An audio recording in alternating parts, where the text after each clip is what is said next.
ಒಳಗಡೆ ಕೂತಿದ್ದಾಳೆ. 7 ಸತಿ ಹೇಳಿದೀನಿ. ಹೇಳಿದ್ರಿ ಅವಾಗ್ಲೂ ನಾವು ಅಲ್ಲಿ ನಿಂತಾಗ ಹೇಳಿದ್ವಿ. ಮತ್ತೆ ಅವಳು ಸ್ಟಾಫ್ ಅಂತೆ, ಅವಳು ಸ್ಟಾಫ್ ಅಂತೆ, ನಾವು ಬಿಡ್ಬೇಕಂತೆ ಇವಳಿಗೆ. ಏನಾಗ ಕಾಮನ್ ಸೆನ್ಸ್ ಇಲ್ವಾ? ನಾವು ಹೋಗ್ತೀವಪ್ಪ ದರ್ಗಾಗೆ, ನಾವು ಚಪ್ಪಲ ಕೊಡುತ್ತೀವ.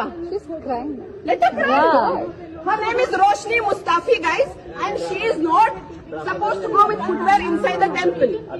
ಸರ್, ನೀವೆಲ್ಲ ನಿಂತ್ಕೊಳ್ಬೇಕು. ಇಂಥವ್ರಿಗೆಲ್ಲ ಮಾಡಿದಕ್ಕೆ ನಾವು ಪ್ರೋತ್ಸಾಹ ಕೊಡೋದ್ರಿಂದನೇ ಇಂಥವ್ರು ನಮ್ಮ ಮೇಲೆ ಇರ್ತಾರೆ. ಹಿಂದುತ್ವ ಯಾವಾಗ ಹೋಗುತ್ತೆ? ಇಂಥವ್ರೆ ಪೈಸಾ ಬರೋದು, ಪೈಸಾ ಎಲ್ಲಿಂದ ಬರೋದು ಅದು ನೋಡ್ಕೋ. ನಿನ್ ಜಾಬ್ ಐತಲ್ಲ, ಜಾಬ್ ಕರೆಕ್ಟ್ ಆಗಿ ಮಾಡ್ಕೋ, ಕಲ್ಚರ್ ಫಾಲೋ ಮಾಡು. Why should I delete? You have Why should I? Why? ask the authorities to make a rule. Why should I? You Ask the authorities to make a rule. I am not instructed. You are common sense. ಅವ್ರ ಮಂದೆ ಬಿಡ್ತಾರೆ ನಮ್ಗೆ. ನೋಡ್ರಿ, ಅವ್ರು ಒಬ್ಬಳೆ ಹೆಂಗ್ ಮಾಡ್ತಾ ಇದ್ದಾಳೆ. ಆರ್ಗ್ಯೂ ಮಾಡ್ತಾರೆ. ಪೈಸಾ ಬರೋದು, ಪೈಸಾ ಎಲ್ಲಿಂದ ಬರೋದು ಅದು ನೋಡ್ಕೋ. ನಿನ್ ಜಾಬ್ ಐತಲ್ಲ, ಜಾಬ್ ಕರೆಕ್ಟ್ ಆಗಿ ಮಾಡ್ಕೋ, ಕಲ್ಚರ್ ಫಾಲೋ ಮಾಡು. Roshni Mustafi is her name. And she calls herself as a staff here. She's sitting with the footwear in the temple. Sir, yeah. ಚಪ್ಪಲ್ ಹಾಕೊಂಡು ಒಳಗಡೆ ಕೂತಿದ್ದಾಳೆ. 7 ಸತಿ ಹೇಳಿದೀನಿ. ಹೇಳಿದ್ರಿ ಅವಾಗ್ಲೂ ನಾವು ಅಲ್ಲಿ ನಿಂತಾಗ ಹೇಳಿದ್ವಿ.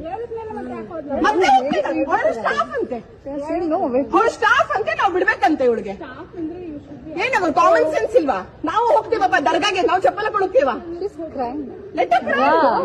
Her name is Roshni Mustafi, guys, and she is not supposed to go with footwear inside the temple.